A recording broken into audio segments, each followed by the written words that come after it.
মানে আমি যেটা বলতে চাই যে বার্সেলোনা যেটা আমরা দেখতে পাই যে মেসির জন্য পিছনে দুজন দাঁড়িয়ে থাকেন জাভি ইনিয়েস্তা, সেরকম কিন্তু আমরা এই মেসির ক্ষেত্রে দেখতে পাইনি। মেসি আজকে যদি বারংবার দেখো যে মেসি সে কিন্তু বারংবার অপোনেন্ট প্লেয়ার ডিফেন্ডারদের উপর চাপ সৃষ্টি করছিল, চেষ্টা করছিল যে বল রিকভার করে, কিন্তু যখন বল রিকভার করছে তখন আশেপাশে কেউ নেই। আমি আশা করছি যাতে ইস্ট বেঙ্গল আর কাটাকাটি এমন কিছু করুক যাতে আমরা সেই চ্যালেঞ্জ সিনেমাটার মতো বলতে পারি চ্যালেঞ্জ নিবি না, বাকিটা বলা যাবে না, কিন্তু আমরা চাই সেই জিনিসটা হোক।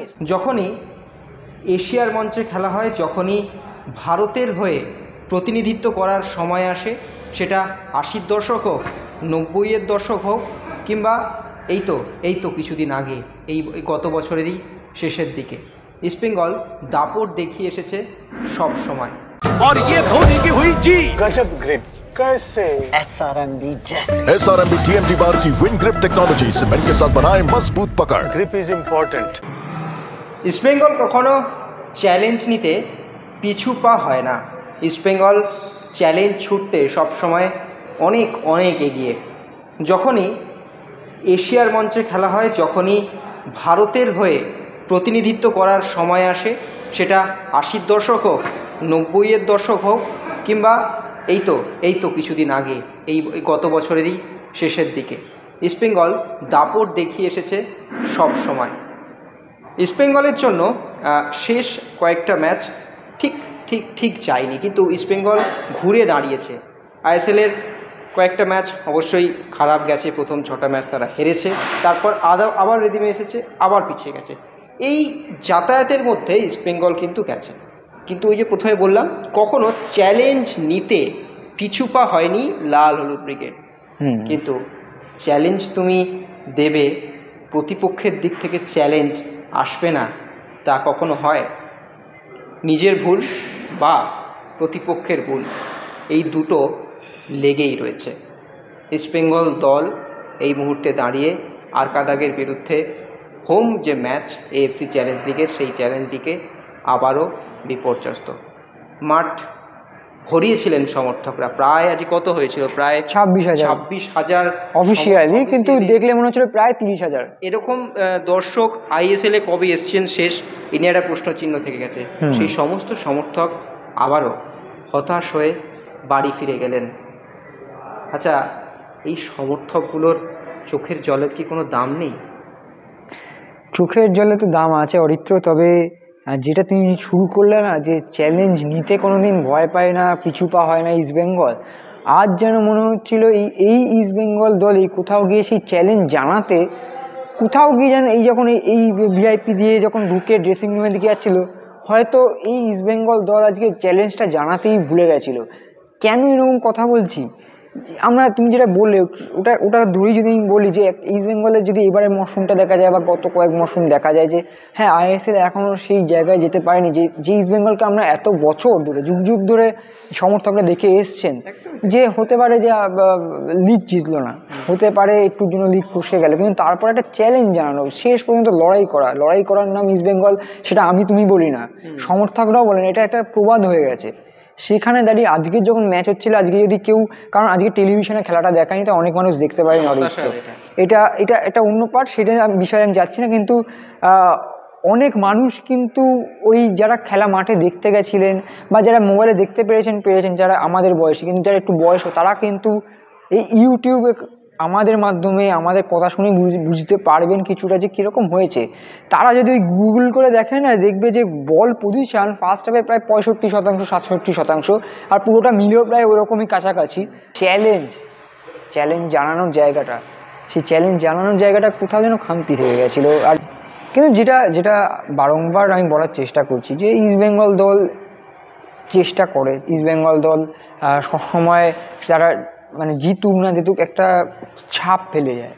আজ কোথাও যেন আমার মনে হচ্ছিল যে কোথাও একটা খামতি থাকছিল খেলোয়াড়দের মধ্যে, এবং সেই খামতিটা কোথায়, সেই খামতিটা কিন্তু চ্যালেঞ্জ জানানোয়। আর যদি দেখো এই মেসি বাউলি, এই একটা বিদেশি যিনি সদ্য এই দলের নতুন সদস্য বলা যেতে পারে, তার যে চেষ্টাটা আমরা আজকে দেখলাম, তার যে আমি আইএসএল বাদ দিচ্ছি, ISL is a past thing, এই মরশুমের মতো আইএসএল শেষ ইস্ট বেঙ্গলে, ভেবে লাভ নেই।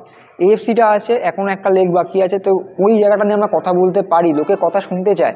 আমি যেটা বারবার বলছি যে বল পজিশন থেকে ভাববেন না যে খুব চেষ্টা করে আমার কিছু হয়েছে, স্কোয়ার পাস, ব্যাক পাস কিংবা ওই গোল অ্যাটাকিং থার্ড গিয়ে আটকে যাওয়ায় কিন্তু কোনোদিন চেষ্টা হয় না। চেষ্টাটা মেসি বাউলি বারংবার করেছেন, কিন্তু অরিত্র মেসির কথা যখন ওঠে না, বার্সেলোনার কথা মনে পড়ে।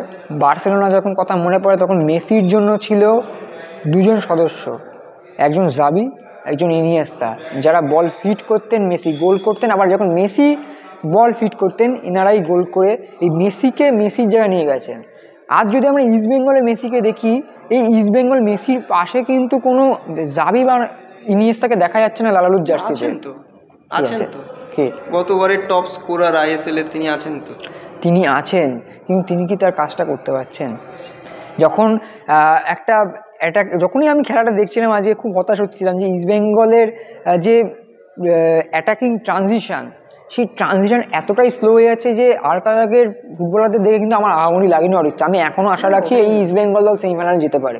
তার কারণ হচ্ছে তিনি বললেন আমার সঙ্গে যখন কথা বললেন, তার ভিশনটা খুব স্পষ্ট। এটা খুব দেখে ভালো লাগে যে একটা লোক নাম্বার 2 ভাবে না, নাম্বার 4, 5, 6, 7, 8, 9, 10 ভাবেন। এই জিনিসটা একটা কোচের খুব পজিটিভ জিনিস। এবং আজকেও তিনি বললেন যে সেকেন্ড লেগ বাকি আছে, আরেকটা লেগ বাকি আছে, সেখানে যদি আমরা একটা গোলে বেশি দিয়ে যেতে, একদমই তাই। মানে ওরা এসে যদি এসে খেলে যদি গোল করতে পারে তাহলে কেন ইস্ট বেঙ্গল পাবে না, এরকম একদমই তাই।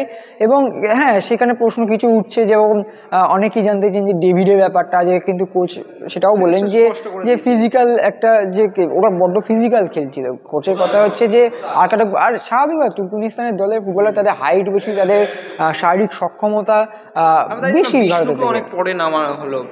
আইএসএল আর এফসির মধ্যে পার্থক্য আছে অবশ্যই। সেই বিষ্ণু আইএসএল এ নামলেই বিপক্ষের ডিফেন্ডারদের মাটি ধরিয়ে দেন। আজ কিন্তু বিষ্ণুও কিন্তু সেই জায়গাটা তৈরি করতে পারছিলেন না। আজকের না দিয়ামান্তাকোস, না মেসি বাউলি, না সল ক্রেসপো, এরা কেউই কিন্তু সেই ফাঁকা স্পেসটা পায়নি। তার কারণ এইটা নয় যে অপোনেন্ট খুব ভালো পেয়েছে, তার কারণ এটা যে অপোনেন্টের ডিফেন্সিভ লাইনটা ভালো ছিল, আর কোথাও গিয়ে ইস্ট বেঙ্গলের যে পজিটিভ ট্রানজিশন সেটা স্লো ছিল। এই যে আমি বারবার করে চ্যালেঞ্জ বলছি, চ্যালেঞ্জটা কিছুই না। এই যখন অ্যাটাকিং জোনে যাচ্ছে, এই যে ট্রানজিশন, এই পজিটিভ ট্রানজিশনটাই যে চ্যালেঞ্জ নেওয়াটা, যে আমি অপোনেন্টের থেকে আরেকটু বেশি, আরো 2 পা বেশি এগোবো, আরো 2 পা এগিয়ে গিয়ে আর একটু ভালো ক্রস করবো। আজকে কটা ক্রস বলে তো ব্লক হয়েছে, আজকে সল্ট ক্রেস পড়ি 8 থেকে 10 খানা ব্লক হলো। কতগুলো ব্লক হয়েছে, যাই মারছেন তা সেটাই ব্লক। গোলকিপারটা আউটস্ট্যান্ডিং ছিল। হ্যাঁ, এটা ঠিক, অপোনেন্টের গোলকিপার আজকে আউটস্ট্যান্ডিং ছিল। কিন্তু এটাও ঠিক যে এই ইস্ট বেঙ্গল দল যদি চ্যালেঞ্জ লিগটাকে সত্যি চ্যালেঞ্জ নেয়, সেই চ্যালেঞ্জ হিসেবে নেয়, এবং চ্যালেঞ্জটা যদি জানাতে পারে, তাহলে আরকাটাগের ওই ঠান্ডায় 1-2 ডিগ্রিতেও কিন্তু মশাল জ্বালিয়ে আসতে পারবেন অস্কার ব্রুজোর খেলোয়াড়রা। অরিত্র পারবেন, সেই দক্ষতা কোচের মধ্যে আছে। আজকে দেবব্রত সরকার শীর্ষকর্তা, তিনি বারবার বলছিলেন যে কোচের খুব প্রশংসা করছিলেন, যে কোচ জানে কি করতে হবে। আমরা অস্কার ব্রুজোকে নিয়ে আপনারা অনেকেই হয়তো বলবেন যে ওয়াই নট ডেভিড দিয়ামান্তাকাসকে কেন এতক্ষণ খেলা হয়েছে। এটা তার পয়েন্ট, একটা কোচের ফিলোসফি থাকে। ওরা সত্যিকারের খুব স্ট্রং ছিল, এবং যেটা কোচ পড়াশোনা করে বসেছেন, তাই হয়তো আমরা অবাক হয়েছি যে ডেভিডকে যে ওয়ার্ম আপের জন্যই হয়তো পাঠানো হয়নি।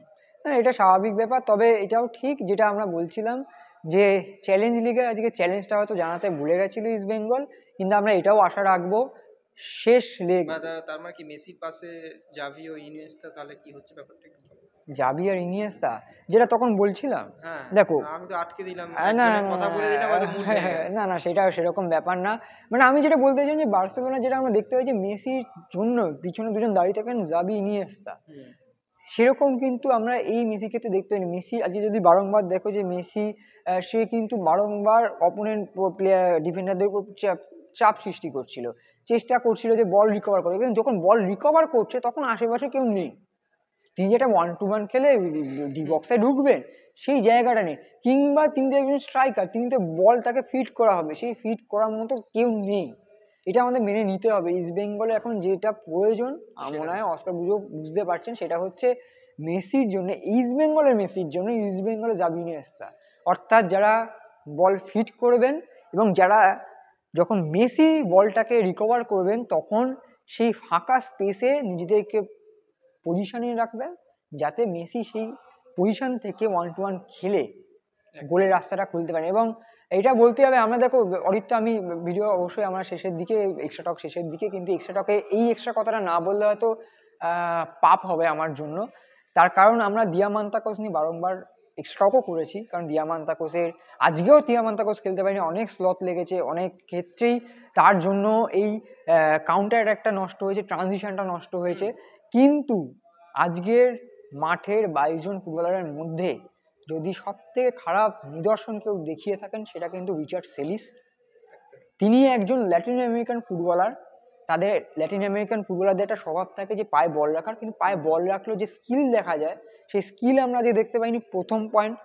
সেকেন্ড পয়েন্ট, ল্যাটিন আমেরিকান ফুটবলাররা খুব দৃষ্টিনন্দন পাস বাড়াতে ভালোবাসেন, সেই পাসিং আজকে আমরা দেখতে পাইনি, এটা ছিল সেকেন্ড পয়েন্ট। এবং থার্ড পয়েন্ট, এএফসি টুর্নামেন্ট হচ্ছে অরিত্র, এখানে কিন্তু হাফ চান্সও বলবো না, 20% চান্সকেও কনভার্ট করতে হয়, তবেই তুমি চ্যালেঞ্জ লিগে চ্যালেঞ্জ নিয়ে চ্যাম্পিয়ন হতে পারবে। দেশের প্রতিনিধিত্ব, তুমি দেশের প্রতিনিধিত্ব করছো, তুমি একটা দেশের হয়ে একটা প্রতিনিধিত্ব যখন করছো তখন মাথায় রাখতে হবে যে ওই হাফ চান্সটা গোল করতে হবে। সেই ক্ষেত্রে রিচার্ড সেলিস যেভাবে গোলকিপার যেটা বলে অনবদ্য, কিন্তু একটা ভুল তো করেছিল, যখন মেসি ওই ট্রাইটা করলো, বলটা বেরিয়ে এলো, রিচার্ড সেলিস সোজাসুজি আবার হাতেই দিল, এবং যে হেডটা বেরিয়েছিল সেখান থেকে গোল করবে না। এই যদি গোল না করে তাহলে কোন ম্যাচে গোল করবে, কোন সময় গোল করবে, কোন সময় হিরো হবে? তাই আমার মনে হয় যে শুধু একজন দুজন, মানে এই দিয়ামান্তাকোসকে নিয়ে যেভাবে সমর্থকদের একটা ক্ষোভ তৈরি হচ্ছে, আমরাও বারংবার সমালোচনা করছি, শুধু দিয়ামান্তাকোস নয়, যারা যারা খারাপ পারফরমেন্স করছেন প্রত্যেকের সম্পর্কেই সমানভাবে বলুন, এবং যারা চেষ্টা করছেন তাদের পাশেও সমানভাবে থাকুন। তবে হাল ছাড়বেন না, এখনো আরেকটা লেগ বাকি রয়েছে, সেই লেগে ইস্ট বেঙ্গল ভালো ফল করবে সেই আশা আমাদের। আমি আশা করছি যাতে ইস্ট বেঙ্গল আর কাটাকা গিয়ে এমন কিছু করুক যাতে আমরা সেই চ্যালেঞ্জ সিনেমাটার মতো বলতে চ্যালেঞ্জ নিবি না, বাকিটা বলা যাবে না, কিন্তু আমরা চাই সেই জিনিসটা হোক। ইস্ট বেঙ্গলের মরশুম যুবভারতী ক্রীড়াঙ্গনে এই মরশুমের মতন শেষ হলো না, দেখো যদি সেমিফাইনালে ওটা তুমি আশা ছেড়ো না, কিন্তু আমি বলে দিলাম, ঠিক আছে, আশাটা ছেড়ো না। আপাতত ইস্ট বেঙ্গল নিয়ে আমাদের এক্সট্রা এই পর্যন্ত। যদি ইস্ট বেঙ্গল চ্যালেঞ্জটাকে চ্যালেঞ্জের মতো নেয় তাহলে আরও একবার আপনাদের সাথে দেখা হবে এই এক্সট্রা টকে। বাকি আপনাদের জন্য, আপনাদের ভালো লেগে থাকলে এক্সট্রা টক শেয়ার করুন, মতামত জানান, এবং চ্যালেঞ্জ নেওয়ার ক্ষেত্রে কি কি করা উচিত সেকেন্ড লেগে সেটাও জানাবেন। ধন্যবাদ। Extra time.